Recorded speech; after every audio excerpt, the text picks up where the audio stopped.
If you often lose your temper over small things, feel like you're constantly on edge, or get emotionally overwhelmed and angry when things don't go as planned, psychology has an explanation. It's not simply because you have a bad temper. It's likely because you've been through a lot of pain and disappointment. Over time, you've learned to use anger as a way to protect yourself. There's a psychological term called alexithymia, which describes a common personality trait, especially among our parents' generation. People with alexithymia struggle to process and express emotions in a healthy way. Their emotional reactions tend to be extreme. Even when their intentions are good, they find it difficult to have calm, constructive conversations. Their words often come out harsh and angry, and the closer the relationship, the worse their attitude may seem. Yet with strangers, they can appear calm, polite, even dependable.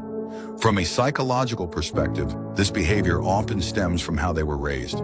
They may have experienced neglect or harsh treatment, which shaped an unhealthy way of relating to those closest to them. This is different from narcissism, where someone intentionally hurts others out of selfishness. With alexithymia, anger is more of an automatic response. It's not intentional, it's just the only way they know how to communicate.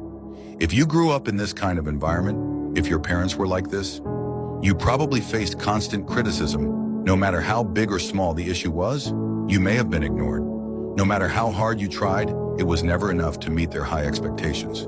You rarely, if ever, received praise or recognition. Only indifference, disappointment, or emotional neglect. That leaves a deep wound. You feel powerless and hopeless. You feel let down by yourself. And it becomes incredibly difficult to love yourself. As you grow older, all those unresolved feelings, anger, resentment, sadness, start building up in your body and mind. They don't just go away. They become a heavy burden that lingers, waiting for something to trigger them and cause an emotional explosion. Sometimes the people around you make it even harder. For example, if your partner has an avoidant attachment style or struggles to understand emotions, they might not respond to your needs. In conflict, they may shut down or ignore you until you get angry. Over time, you may unconsciously learn to use anger as a tool to get a response from them. To regulate your emotions, you need to turn inward and go deep.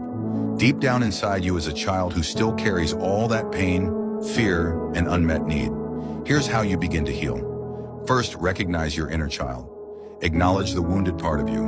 Understand that your anger is a defense mechanism, protecting those old wounds. Second, soothe the pain. Work on rebuilding your sense of safety, self-worth, and identity. Learn to give yourself the love and validation you've longed for. Third, build emotional resilience. As those wounds begin to heal, you'll find that what others say or do no longer affects you so deeply. Anger won't come as easily because those old triggers will no longer exist. Remember, anger isn't the real problem. It's a symptom of deeper pain. Heal the pain, and the anger will naturally fade.